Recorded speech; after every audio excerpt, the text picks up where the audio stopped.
President Biden reflects on the election, and President-elect Trump names his chief of staff.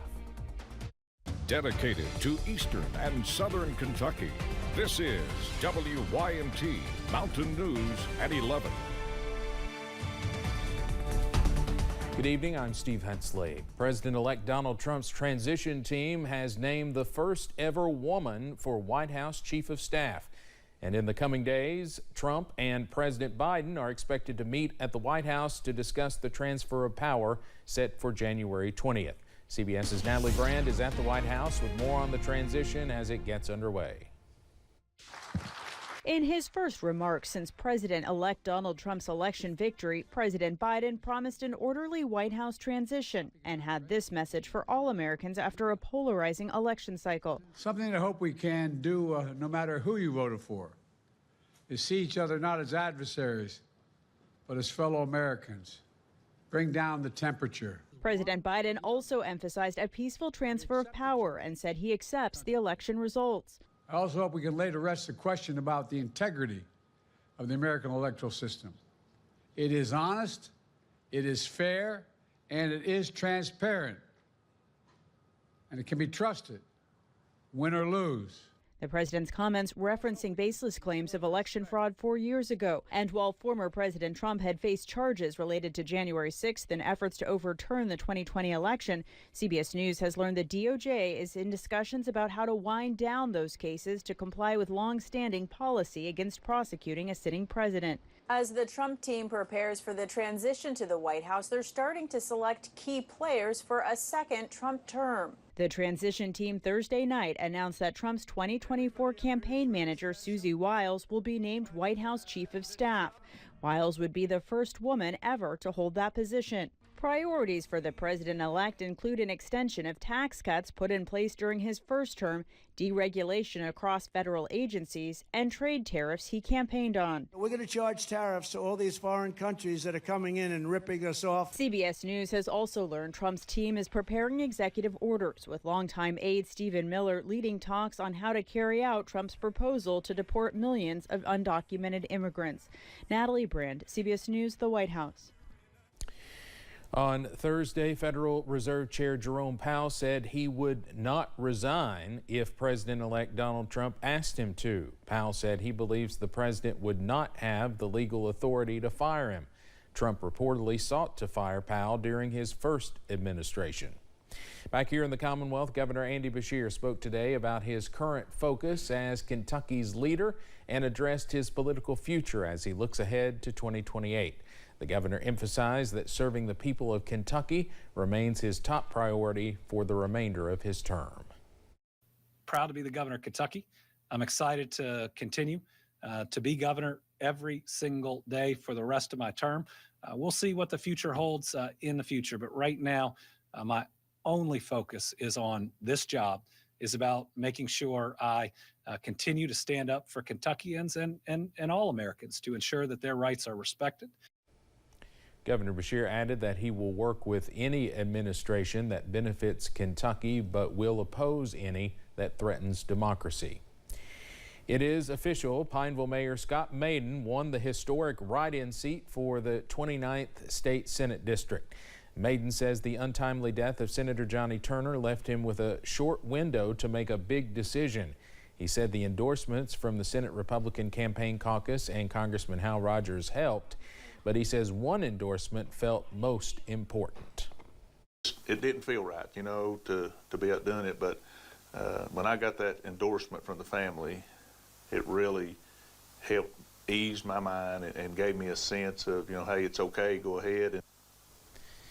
Maiden will hold his seat as Pineville mayor until he is sworn into the Senate. The Pineville City Council will then appoint a council member to serve the remainder of his term.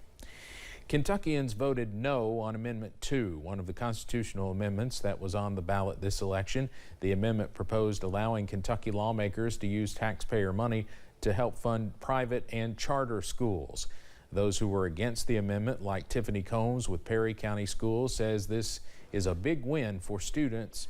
On the other side, Tim Crawford with Redbird Christian School says relying on private funds is becoming a bigger challenge.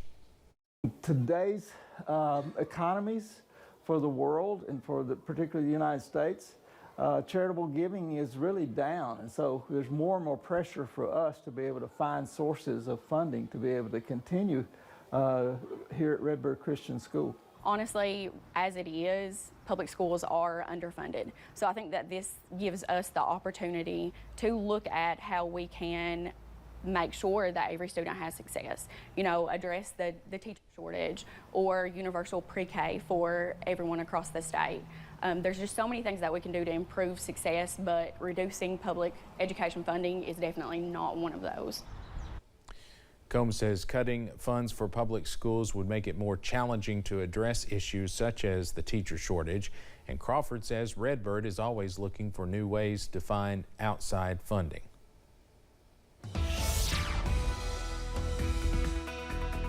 We had a little bit of a mist and drizzle out there earlier this evening, and that's still kind of going on, but overall, a quiet evening. Here's the latest with live pinpoint Doppler radar right now, and you can see we are seeing some false returns being picked up on the radar. A lot of this is not hitting the ground. Again, we had that mist and drizzle out there as our temperature and dew point so close together. Made it into the 60s from Hazard up to Moorhead, upper 70s, even low 80s from Harlan to Jonesville. So you can tell where your front is, and it's passed through as we're seeing temperatures right now in the 50s and 60s, upper 60s in Harlan, 69 to be exact, 10 cooler in Hazard, 59 in Jackson, as well as London. So again, we'll keep the clouds in play throughout the overnight hours, and then as we go into the day on Friday, start the day off with cloudy skies, but the clouds will dissipate as we go throughout the afternoon and early evening hours. We'll see temperatures tomorrow in the mid to upper 60s. Now, what about rain chances? They're in the forecast, and we'll talk about that coming up in just a few minutes. Steve. Eric, thank you. The fall forest fire season has been heating up recently, and folks in the area are doing what they can to stay safe. That includes work from local fire departments who are trying to keep the communities they serve informed if fires are near them.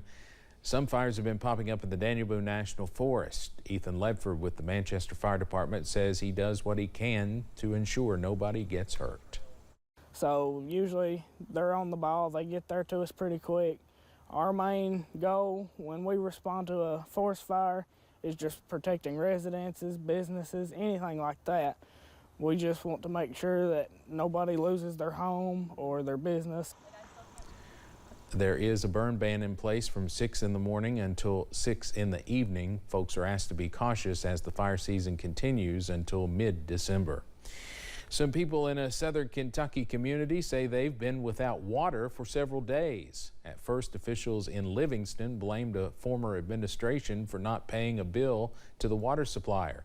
Then today, the city started blaming Kentucky American Water for the outage. However, Kentucky American Water says this issue is between the city and its supplier, the Wood Creek Water District. Yeah, if it's summertime, we go down to the creek, you know, we can take a bath or whatever in the creek. But in this time of year, like I said, they're giving out bottled water.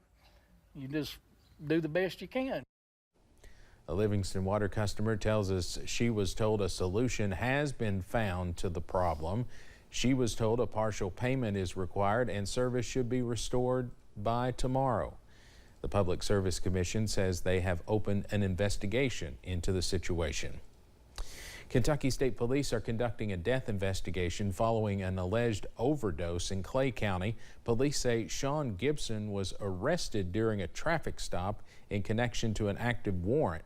He was placed in the rear seat of a patrol vehicle.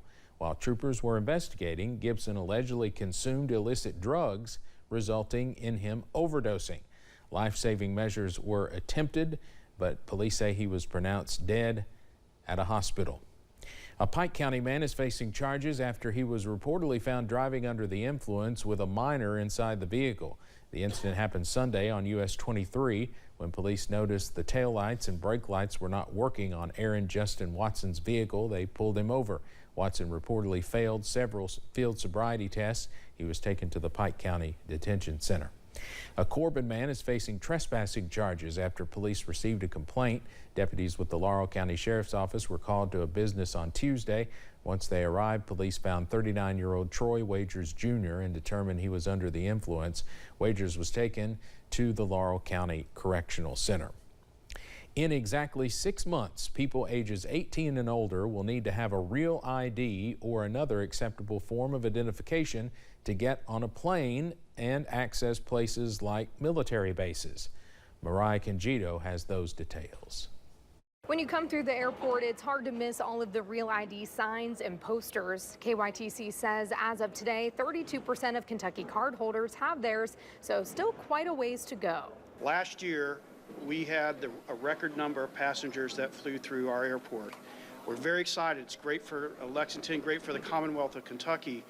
So what's really important, though, is that people have the right ID. May will be here before we know it, and TSA says people should act now and get their Real ID. They say it'll ensure a seamless and efficient travel experience. The threat articulated by the 9/11 Commission requires sound identity management to bolster Homeland Security as a critical layer of security. A Real ID is marked with one of these 5 symbols. Kentuckians will have this symbol on theirs. It's a star cutout in a black circle. If you don't have this on your license, then your license is considered standard. And I think people sometimes think that they just need that ID if they're flying internationally. That's not true. They need it to fly to Florida and other domestic locations as well. According to the Kentucky Transportation Cabinet, the federal Real ID initiative will help keep Kentuckians connected to the rest of the country and world. Today in Kentucky, we have about 3.3 million drivers. Just over 1 million are holding the Real ID. TSA says they will begin enforcement on May 7th, 2025. If you don't have a Real ID by then, you can use another acceptable form of ID, like a passport. We have 33 driver licensing regional offices. They're available to Kentuckians to schedule an appointment and apply for their Real ID. And even if you don't plan on flying, they still recommend that you have a Real ID just in case of any sort of emergency. You can find more information on how to get one in the story on the WKYT News app. In Lexington, Mariah Congito, WKYT. The U.S. Department of Labor announced today that 45 states will be receiving grants to help improve safety in mines. The grants come from the Labor Department's Mine Safety and Health Administration. Kentucky's Energy and Environment Cabinet will receive more than $350,000 in grant funds. According to the administration, the money will be used to deliver federally mandated training and retraining for miners at the surface and underground. Coming up on Mount